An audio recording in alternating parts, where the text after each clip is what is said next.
Hello, everyone. Thank you for continuing with the quarantine conference today. I'm just going to share my screen right here. I hope everyone's having a good day, and thank you for continuing into the afternoon. We have had a lot of interesting talks thus far, and we still have good content to come. So get your coffee and stay engaged, and let's make this as opportunistic as we can. So here are the rules again. I won't go into too much detail because I think you all have heard these a number of times, but don't remember to stay engaged, use the hashtags, get on LinkedIn, get on Twitter, and make the most of this conference. And please remember to be respectful. So next we are going to hear from Chad Sanderson. He is the head of product and the data platform at Convoy, and he is going to be speaking to us about debunking A/B testing's best practices. And so we are all very much looking forward to hearing from you today. Chad, you can go ahead and share your screen now. Yep, you're unmuted now, so you should be ready to go. All good? All good. Okay, perfect. Okay. Hi, everybody. Let me go ahead and start this presentation here. Oh, whoops, not what I want to do. Let's see, my screen, there it is. Okay, cool. So hope everybody's been enjoying all of the other speakers and also enjoying your time in quarantine. I'm slowly losing my mind, so this is a welcome break. Thank you for giving me the opportunity to do this. A little bit about me. I work at a company called Convoy. Convoy is a digital freight brokerage. It's a unicorn startup worth about $2 billion based out of Seattle. And we do a ton of experimentation, a lot of machine learning, some really, really cool stuff. And experimentation is really near and dear to my heart. Before I was at Convoy, I worked on Microsoft's experimentation platform team. So that is the internal A/B testing tool at Microsoft that groups like Office and Skype and Teams and Xbox all use to run their A/B tests.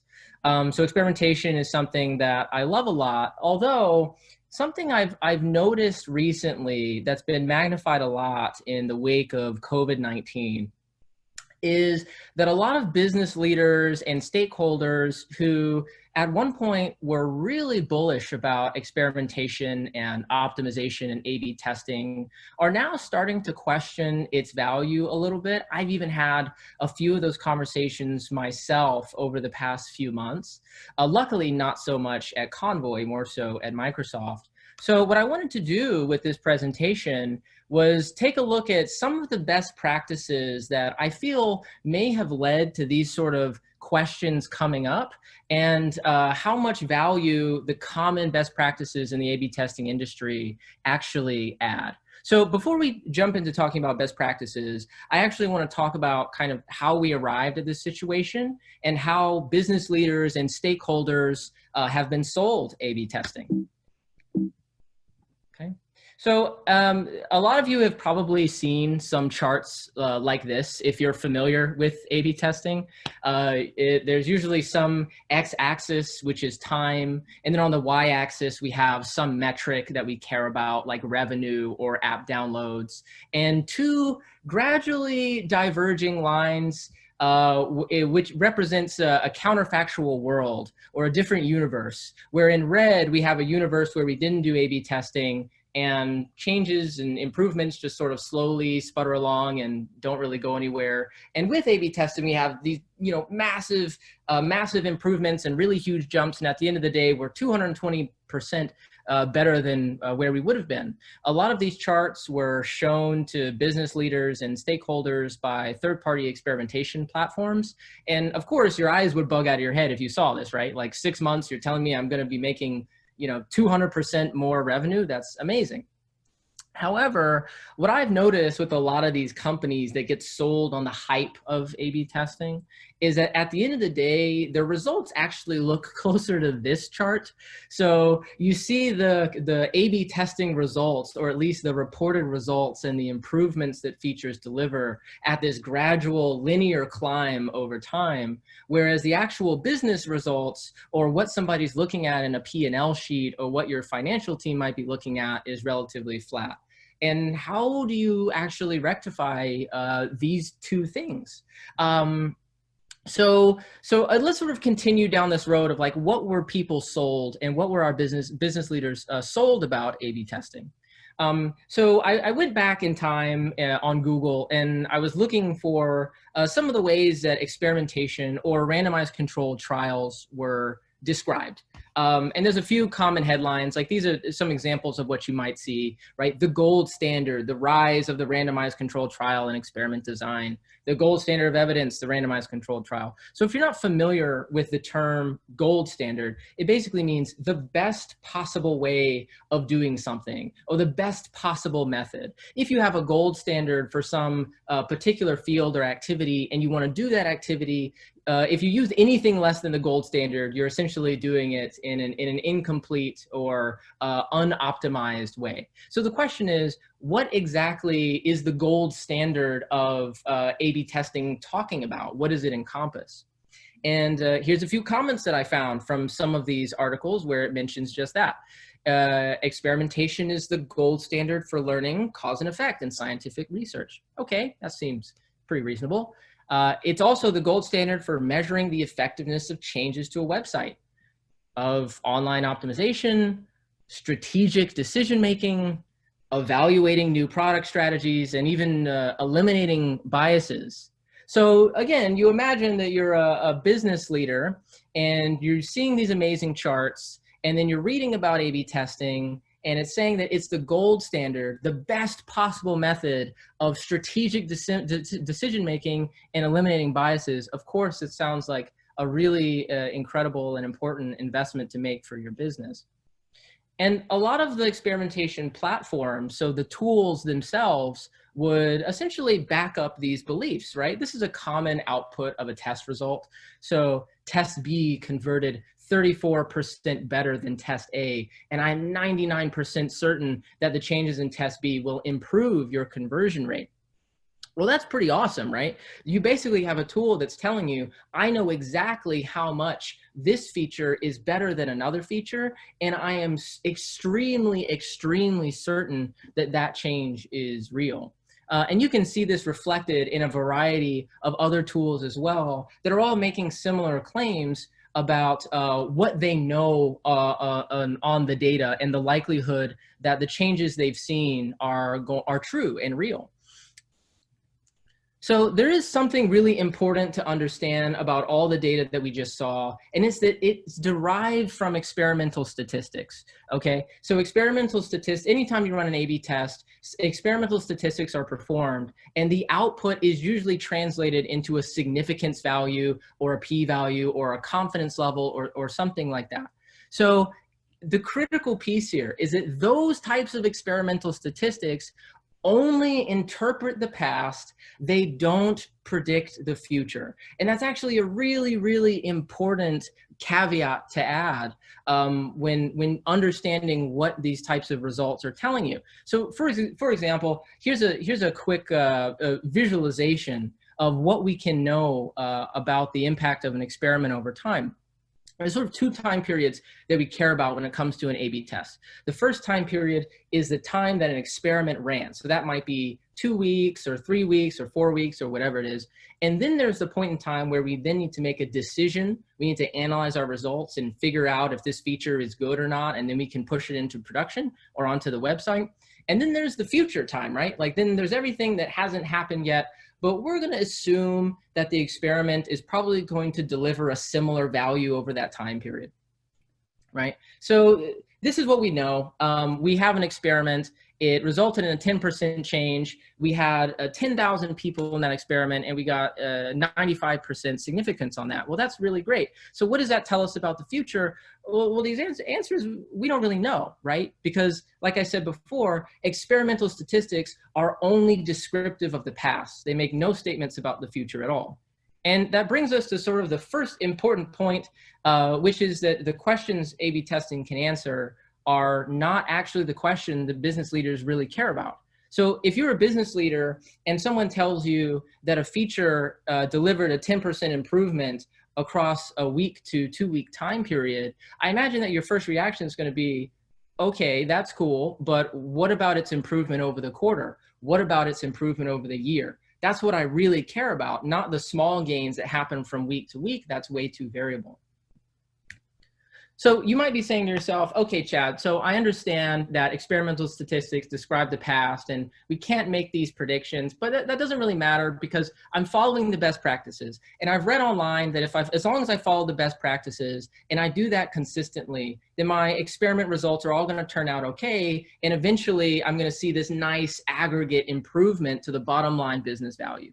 So let's talk through a few of these business best practices and actually sort of digest them. So the first one I want to refer to is probably the most common best practice in A/B testing, which is that you should run your experiment for 2-week intervals. So this is Google Optimize, which is a quite large third-party experimentation service.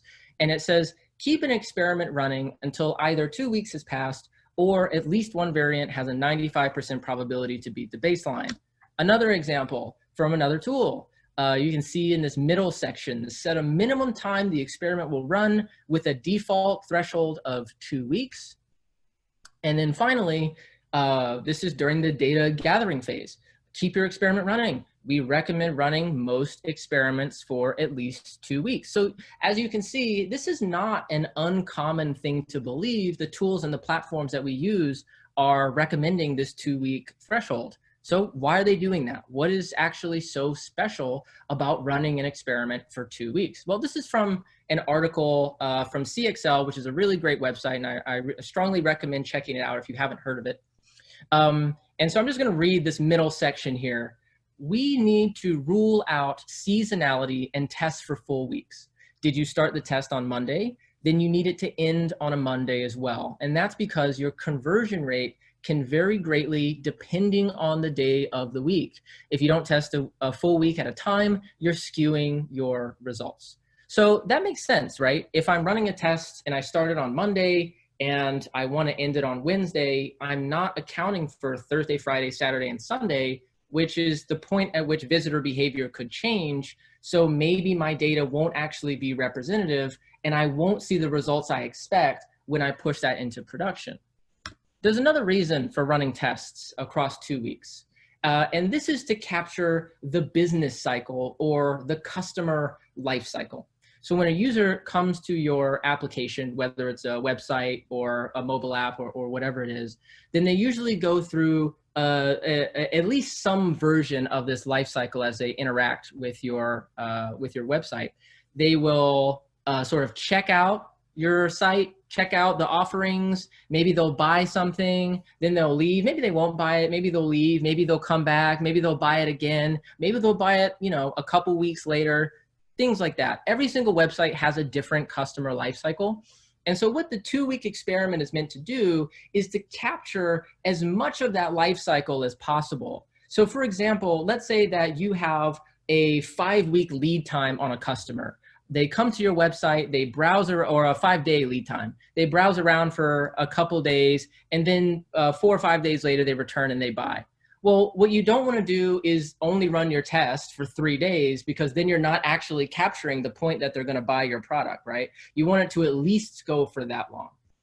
So that's a sort of a high-level summary of why the best practice is to run your experiment for 2 weeks. It's to capture the full time period and capture business cycles. The reason that we want to do this is for representation. Essentially, we want to make sure that the data that we've captured in our experiment is representative of what's going to happen in the future. I don't want to just run my test on Monday because other things could happen. There are other days in a week, and I want to account for that. I want the data to be representative. But if you remember back to what I was saying a little while ago about experimental statistics and how they can be used, you might recall that I said experimental statistics are actually not predictive. So if they're not predictive, what's the purpose of having representation? How much does 2 weeks of data actually represent in the first place? For example, if I run my tests for 2 weeks, does that mean that it's representative of the next 2 weeks or the next 4 weeks, the next month maybe, or the next 6 months? It can get pretty confusing understanding this whole business of representation and statistics. So here's kind of the bottom line on that. In this case, we're using 2 weeks of data as a predictive metric, despite it not having any inherent predictive capabilities. So the shortcoming of experimental statistics, which is we can't use it as a predictive metric, we can only use it to look at the past, we're trying to get around that problem by saying, well, if we run it for 2 weeks, then it's kind of predictive, right? We think maybe we can extrapolate this into the future.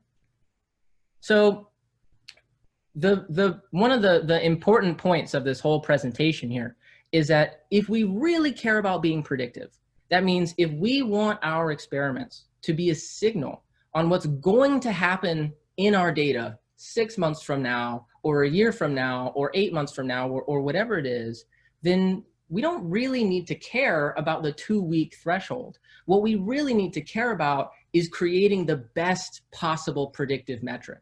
If we can do that in a day, or if we can do that in an hour, then the idea we need to run an experiment for 2 weeks is actually totally meaningless.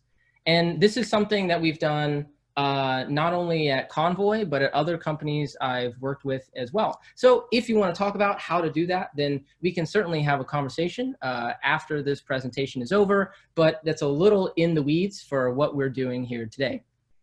So you might be saying to yourself, okay, Chad, I get that. I understand. Maybe the 2 weeks is not completely predictive. Maybe it's not like the best possible indicator that we could use of what's going to happen in the future. But fundamentally, we've got to start somewhere, right? Like we can't just do nothing. And 2 weeks is pretty easy to remember for beginners. And, you know, it's probably a good barometer. It's not the worst thing in the world. So can it really cause any harm? Is it really that big of a deal? Is it really that big of a problem if we use 2 week experiments? So I like browsing. I spend a lot of time browsing silly websites and wasting my time on the internet, especially during this quarantine, because I have almost nothing better to do than scroll through Reddit. And here is an example of a pop-up I got while I was doing just that. So I was just scrolling through the homepage and I get a pop-up that says, hey, download our app. It's 50% faster. It has infinite scroll and you can autoplay GIFs. Not really sure why that last one is super appealing, but okay. The interesting thing here is that I really only have two options. I can either click the giant glowing orange button in the center of the page, or I can click that teeny tiny little text at the bottom that says, or go to mobile site. By the way, I have pretty big thumbs, so it's really hard for me to do that without actually hitting that giant orange button. Frankly, this is a terrible experience, right? I was already enjoying my content. I was already looking at things. I didn't need an app here. Popping this up while I'm enjoying content seems really counterintuitive to making a good user experience. Let me look at another example. Yelp, right? Similar thing. I'm on Yelp. I'm looking for photos of an establishment, Omar's Exotic Birds. And for me to see the photos, I have to download the app. This seems like core functionality to the Yelp product, but I'm not allowed to do that my experience is once again interrupted. And this time, I can't even click away the pop-up and see the photos like I could do in Reddit and still look at content. I actually just have to go back. Like, that part of the app is now shut down for me. I'm confused on how that could possibly be a good experience for anyone. And here's one final example, Quora. And I used to love Quora. I answered a lot of questions on Quora, actually. And now when I'm browsing through Quora for more than like 20 or 30 seconds, I get this pop-up. There's more in the app. Unlock the full Quora experience. This time they don't even bother telling me what's good about it. They just say there is more, I guess. And if you look closely, you'll notice there's actually no way to close this pop-up. There's no exit button. The only options I have are to either download the free app or to completely leave the website and then go back. And at which point I'll get another 20 or 25 seconds and I'll get this pop-up again. The reason I know this is because I've tried it multiple times.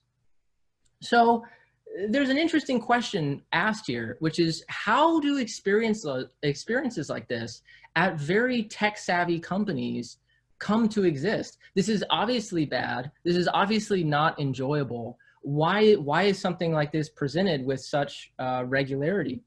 And the answer that I would assume and have personally seen at other companies is because of A/B tests and experiments that result in metrics that look something like this. Hey, we ran this experiment with a pop-up that prevents the user from doing anything except downloading the app. Surprisingly, that increased our app download rate by 8%.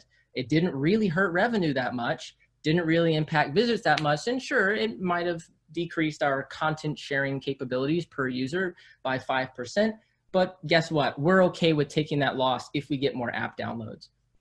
So if you're a product manager, especially if you're a product manager for the mobile application and you've taken quarterly goals to increase app downloads by a certain percentage and you see a result like this, that is a massive, massive win. Now, keep in mind that these experiment results happen over the course of a couple weeks, 2 weeks or 3 weeks, something like that. What do you think would happen if we were able to look at more important metrics, more customer-centric metrics across the duration of a year, something like this? So instead of just looking at downloads per week or downloads per 2 weeks, we look at the total amount of downloads per year. So yeah, we see a big jump in downloads per year, 8%, but we might also see a decrease in satisfaction by 10%. We might also see a decrease in retention by 6% and a decrease in yearly revenue by 5%. Now, of course, I just made these numbers up. I have no idea what Quora's long-term metric deltas actually look like, but as someone who has recorded these long-term changes for other features, these are similar metrics that I have seen in the past. Frankly speaking, it is incredibly hard to measure long-term metrics unless you really take you put the data science effort and the analyst effort into doing so. It is a very, very difficult thing to do. And frankly speaking, if you're a product manager or you're working in quarters or you're working in semesters, these types of yearly metrics don't really matter to you that much. It's more about what's happening today that I can report up to leadership and management. So let me give you a firsthand account of how this happened to me. I was telling you that I actually founded the experimentation program at Subway. This is the first A/B test that we ever ran on the Subway website. This is the homepage for subway.com. You can order online. You can see that in the small order online button up at the top right corner. And we decided to change the color of the cart and the order online icon to yellow. Now, we didn't really have a great hypothesis here. We didn't really even think that it would do anything. This was more like we were testing the validity of the system than anything else. However, when we ran this experiment, and you can see the variation B on the right, we actually saw a lift of about 3% in orders for new visitors and a lift of about 2% in click-through rate, both of which were significant. So for the orders, we had a significant level of 99.5%. That correlates to a p-value of 0.005. If you're familiar with sort of the the best practices around p-values. Usually 0.05 is the threshold that you would declare a winner. And for click-through rate, it was 97.5%, significant. So what did we do in this experiment? Did we do everything right? Did we follow all the rules? Oh, the answer is yes. We ran the test for 2 weeks. Each variation had about 190,000 unique visitors and about 14,000 orders. We had a confidence interval that didn't cross 0. So again, that's a statistical concept, but if your confidence interval doesn't cross 0, then that basically means the potential improvement is anywhere between 1% and 5%. So, and with a p-value of 0.005, that means it's very unlikely that we would ever see this result replicated in an AA test. For all intents and purposes, we had a winner, right? Very exciting. Although I thought this was a bit weird, right? Like, why would it be the case that changing the color of an icon would result in so many more orders? So we decided to do something called a reverse flight. And a reverse flight is where you run the experiment again in the reverse order. So now our control is the new version of the website and our treatment is the old version of the website. And we did that about 2 weeks later. What was the result of that experiment? No improvement, right? So what happened? We ran an A/B test. We ran it exactly the way that everybody on the internet would tell you to run it. We ran it for 2 weeks. We had a ton of people in it. We had a significant improvement. We had a p-value of at least 0.05. In fact, it was 10 times that significant. And after 2 weeks, we reran the thing and there was 0 improvement at all. So why did this happen? What was the reasoning for it? Well, part of the reason was novelty effect. So if you're familiar with the idea of a novelty effect, basically it means that if you introduce a new feature or you change things in some way, then there's a really good chance that people will start interacting with it, not because it delivers real value to them, but because it's different, because it's new. So even if you're talking about something that, at least in my opinion for that last experiment, probably increased the contrast on the Order Now button, it was probably slightly more noticeable for people. Even if they click that, it doesn't fundamentally change their behavior of buying things. And that's what we saw, right? So we saw a spike in people sort of using it and interacting with it and buying things very, very early. And then as time went on, the performance of that metric stabilized. Now, there are some businesses out there that account for novelty effect in their analysis. A lot of people don't do this, but a good amount of businesses actually do account for novelty effect in their analysis. But even this is incredibly challenging because you have to ask the question of, well, how much of a novelty effect period should we account for? Should we only look for it over 1 week and then we start calculating results? Should it be 2 weeks or a month or 6 months? At what point does the novelty start wearing off? That's actually something that's really, really hard to know. And to answer that question to any degree of confidence requires a very, very large data science effort. Okay, so quick summary here. If we're looking at short-term metrics only, 1 week metrics, 2 week metrics, then it's very unlikely that those are going to predict the future. We don't know if those experiments are possibly predictive. We have no idea if they're predictive until we do the due diligence using data science to actually measure that. These short-term experiments can absolutely harm a business. You can harm the user experience and you can build bad things for your customers by focusing on things that are very hard to measure through your sort of traditional experimentation software. And it's also really, really hard to know if we're innovating in the right direction, right? So as an example from the subway experiment, if we had just taken that experiment at face value and said, hey, yeah, well, obviously if we totally restructure how people order and we jazz that up and we spend a lot of time making improvements to the order button, then we're going to see these additional gains, right? But that would have been untrue, and that would have been a complete waste of time because that's not an experiment that really moved the needle at all.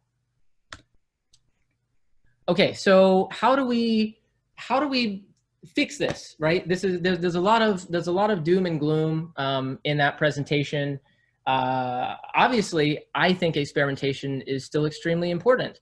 I'm head product manager for a sizable company that's making a huge investment into experimentation every single day.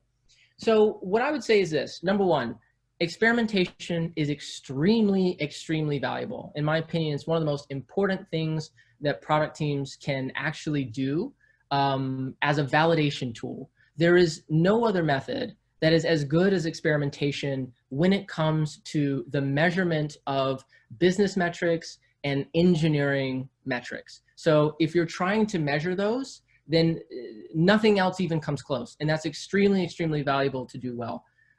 So let's talk a little bit about maybe how you should be thinking about experimentation, or at least how I think about experimentation. So the first one is to demand accountability. Demand accountability of any of your teams that are running A/B tests, and demand accountability of your A/B testing tool that you use. So a lot of teams that are responsible for running tools or overseeing internal platforms, they have program metrics like the number of experiments that are run in a quarter, or the amount of conversion rate improvements that were gained through experiments. And then these are reported back to leadership. To me, these are completely valueless metrics. Experiments run says nothing about value delivered. And conversion rate improvements doesn't really take into account the counterfactual. So what would have life been like without an experimentation platform? Something that's way more concrete is dollars earned over time. How much more money did experimentation make you than if you had just deployed this feature without testing it? How much more money would it have saved you if you just deployed this feature without testing it? These are really, really difficult things to measure. I'm not going to lie to you. Even at Microsoft, where we had a huge amount of money and resources, these were still difficult things to measure. But I would strongly suggest making the investments to understand how your experimentation platform is contributing to bottom line dollars before you spend a lot more time in investing in it. And this might be something that you do on an ongoing basis over time as you start to think about how to build better metrics for your platform and for your team. Next, one of my favorite movies, Do or Do Not, There Is No Try. And that's talking about making predictions, right? So there's a lot of ways we discuss making predictions and how experimental metrics are not predictive metrics. There's actually quite a few ways to make predictions the right way, or at least have some sort of pseudo prediction. So for example, holdout groups is one option here, where a holdout group is basically a certain percentage of your customer base that never receives an experiment. They're never they never have an updated website. They never have an updated mobile app. This is way easier for mobile apps. It's much harder to do for websites because of cookie churn. But this is a potential route for you. What you can do with a holdout group is to basically say, all right, I've made all these changes, and so 6 months later, I'm able to compare the performance of the people who got nothing to the people who have been seeing this feature over time, and maybe have been seeing all the features over time. This is actually also a really effective method for proving the value of experimentation to the finance team, because maybe the finance team is looking at a metric like margin or revenue, and that could fluctuate over time, right? There could be outside influences affecting that bottom line metric, but if the product teams are improving it within their sphere of influence, that's still something that they should be commended for and appreciated for. Reverse flights is something that I already mentioned. So that's just rerunning experiments again with the control and treatment switched. You can do this any amount of time after you've actually determined that an experiment was good or not. You can do it a week later. You can do it 6 months later. And then you have true predictive metrics. So these are algorithmically based metrics built in data science. We have true predictive metrics at Convoy that takes in a short-term input metric and essentially spits out a long-term metric saying, this is what we expect this value to the business to be over a 3-month period or a 6-month period. And we can use that long-term metric in our experiment results. These are usually pretty difficult to do. They're very complex. They have to be retrained and they have to be validated over time. So you might be saying, well, I don't have the resources to do a predictive metric, and I actually don't have the resources to do the holdout groups or even the reverse flights. At which point my feedback to you would be, then stop making predictions. Stop looking to your experiments as if they can tell you what's going to happen in the future. If you do that, then you're going to run into situations like we saw at the very beginning of the presentation, where your experiment impacts are not matching your cumulative effects. So what if you're not making predictions, then what should you actually be doing? One of the ways that I think is extremely valuable to look at A/B tests is as insurance. Okay, so if you go out and you buy insurance, you're probably not looking for ROI, right? Nobody expects their insurance to make them money. You are paying into an insurance policy so that in the event that a disastrous thing occurs, you mitigate the damage to yourself or to your family.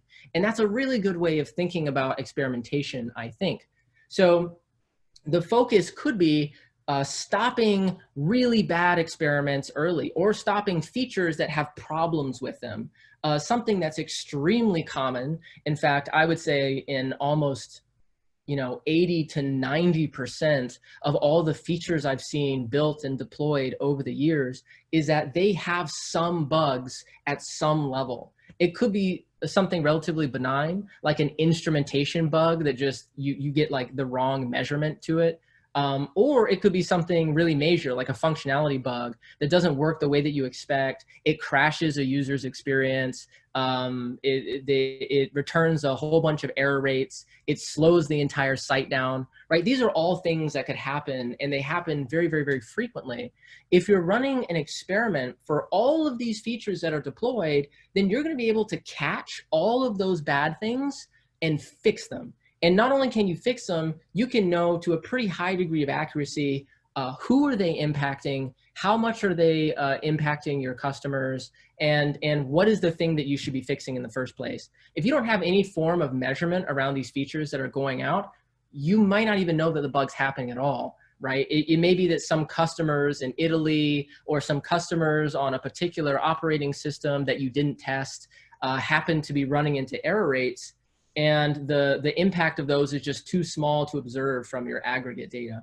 So if you're able to do this, it basically means that every single experiment that you deploy should be a good feature. It should be working the way that it's expected, and it shouldn't be negatively impacting site performance. Okay, so if you're able to focus on coverage, and that's what you really care about, you could use something called a non-superiority test. It's a statistical test. I'm not going to get into the details of it here. You're absolutely free to follow up to me, but you can basically use about half the sample size that you would normally use for a regular experiment. So you can get results much faster than you normally would, and you can do many more of these experiments than you normally could. And this framework is called experimentation as continuous integration and continuous deployment, meaning it becomes a part of your engineering deployment lifecycle. It's just something that everybody does for every feature that they deploy, regardless of if it's a big feature or if it's a small feature. Now, I've talked about this before, and some people have given me negative feedback, like, oh, we can't afford to do that. Are you saying that we don't care about customer experience anymore? No, actually, in fact, I'm saying the exact opposite of that. I'm saying that if you run experiments in this way, as opposed to using those 2-week metrics as predictive metrics, then it actually unlocks the type of features that you can deploy. You can focus more on features that improve the customer experience, that you can validate qualitatively, that your customers say are really, really good and really, really valuable, even if you're not able to explicitly measure a significant dollar and cents business impact. And And sometimes that is an extremely, extremely valuable thing to focus on. And then, of course, in addition, you can still measure your revenue impacts as well. But I've seen this framework really help some companies that were struggling with some of the issues I mentioned before on Reddit and Quora and Yelp. And so with that, I've arrived at the end of my time. That is all of my presentation. The final word I'll say, and I said it during the presentation, but I'll say it again just to drive the point home. Experimentation is absolutely not something that you should be abandoning. It's something that you should invest in doing right. If you don't have the data science resources to make true predictions, then I believe the best possible use of your time is to use experimentation as a final gate before the qualitatively validated features that you've built go out the door. And that's it. That's my time.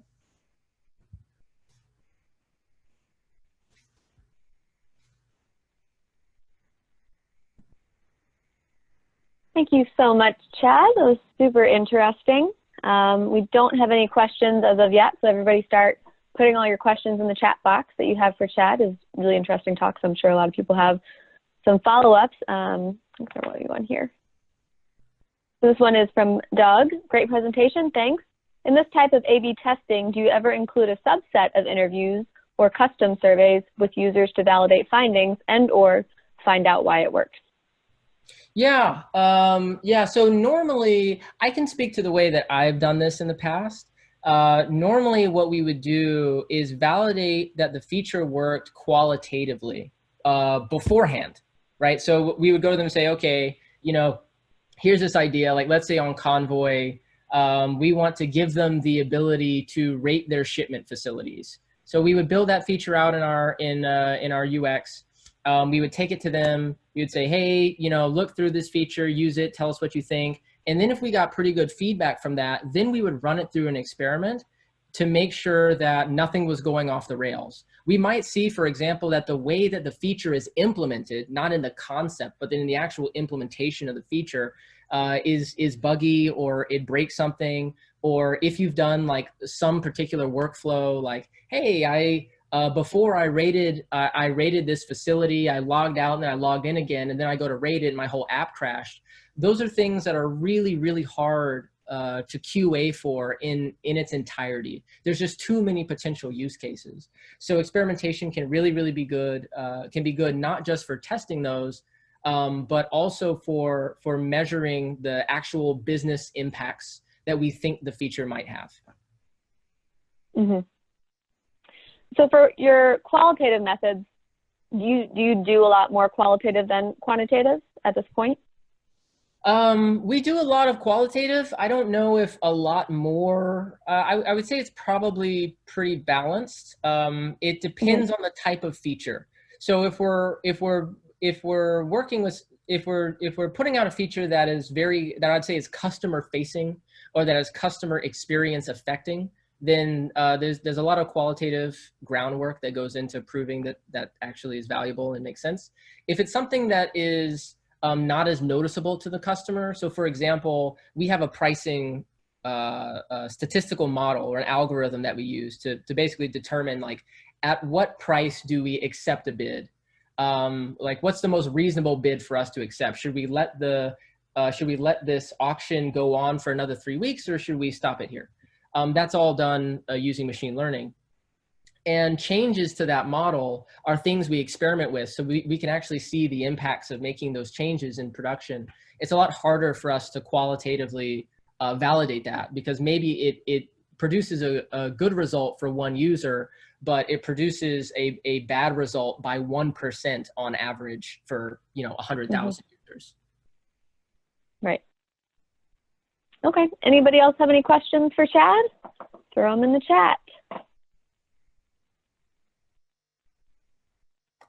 I know for me, I'm definitely interested in, I don't know if you have like another example. I felt like your Subway example was super interesting about how you've kind of seen this in action as far as the 2-week testing or some of these best practices. Do you have any other examples of that type of testing that ended up being not best practice?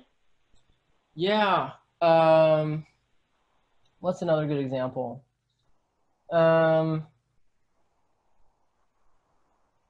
Yeah, so I'll say I can't think of any examples that went out the door where it's like, whoa, we did something really wrong. But what I have seen is sort of a cultural shift at a lot of companies, away from improving the user experience. And I can give some examples of that. So for example, it's really hard. There's almost a conflict at times between like UX designers and data scientists at, like, very tech centric companies. And the reason is because the data scientist almost always wants to see that before we implement a feature, you can prove to me that there is some business metric that has changed positively because of what we've done. And when you're thinking about the customer experience, it's not always possible to measure it so cleanly with a business metric. So a good example of this is actually at Microsoft. For Microsoft Word, the navigation bar, now those types of navigation bars are super common. But back when the navigation bar at Microsoft Word was first introduced, everybody hated it. And there wasn't really a clear signal from customers that a clear business metric signal that the navigation bar was going to be something that worked in the long run. But it turned out that because so much extensive user research had gone into this particular navigation bar, that the UX lead on that project knew that it was drastically more usable than the old system, even if that wasn't a conscious, if you couldn't make a conscious positive comment. And so after that rolled out, about 6 months later, I think that they ran another test and they looked at the metrics and they saw that there was this massive improvement. And so those types of things happen all the time, where features take a while before they get adopted. So another example at Convoy. Convoy is kind of a unique business because we don't have those clean revenue metrics. The way that Convoy actually makes money is we work with a shipper. So this is someone like Starbucks or Walmart, and they have shipments that are going out all across the country. And they will say, hey, we need this shipment to go from Seattle to Atlanta, Georgia, and we're willing to pay you $5,000 to basically ship this for us. And as a freight brokerage, we'll then take that and put it in our auction, and the truckers will bid for it. Say, oh yeah, I'm already in Seattle, I live in Georgia. I'll take that for $500 a mile because I'm going back anyway.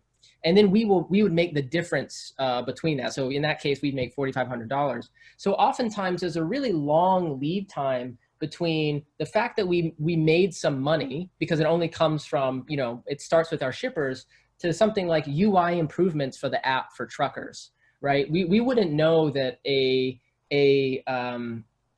like some UI feature to make it easier to find loads is going to make us a lot more money until more of these shipments actually start, or tenders as we call them, start coming in.